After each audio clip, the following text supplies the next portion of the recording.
It's a Tuesday on the Oregon coast. This is the tourist town of Seaside.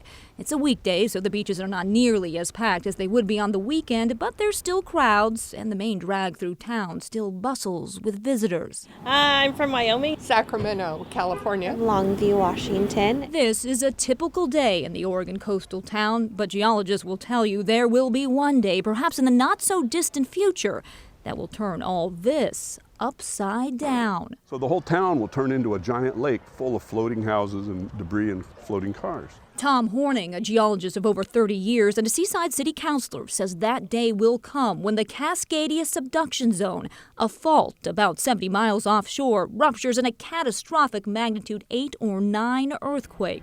As one section of the earth plunges below another, the seafloor will instantaneously lift up. The ocean above will bulge, sending a massive wave barreling toward the west coast. At first, from the beach here in Seaside, it will appear as if the tide is going out, but way too fast. Then, about 15 to 20 minutes later, the leading edge of the wave will hit the beach.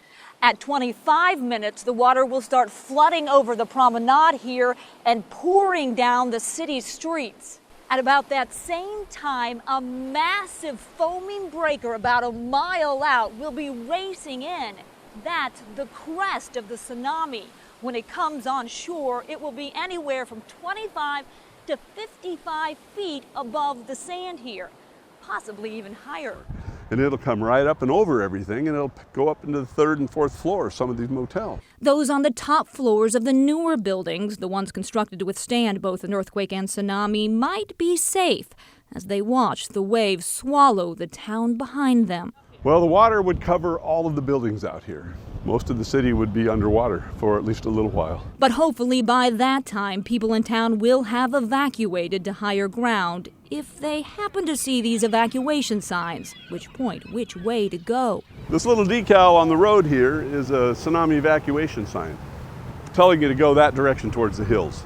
Still, they'll have to move pretty quickly once the shaking of the massive quake stops. You have 20 to 25 minutes to get to safety. Driving to safety will be nearly impossible as fleeing drivers jam up the roads. The best option will be walking. Some will run.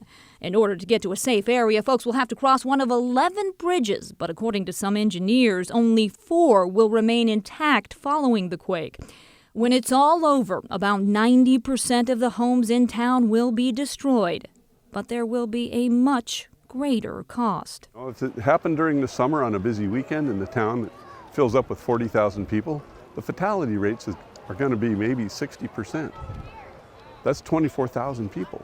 And experts tell us this is not a worst-case scenario. This would be more of a typical scenario, one the city of Seaside is planning for. Well, this is one of 4 bridges that the city has replaced already with earthquake-proof structures. In addition to the 4 new earthquake-proof bridges, well, this is the site for the new school district school facilities. A brand new high school is being built well out of the inundation zone. A water tank will go in above it so the campus will have much needed drinking water following the quake.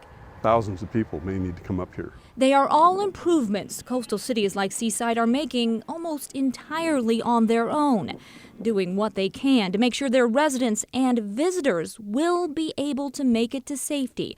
Not if, but when the tsunami strikes. So you're saying it could happen at any time? Yeah. It could happen at any time, or it may not happen for 500 years.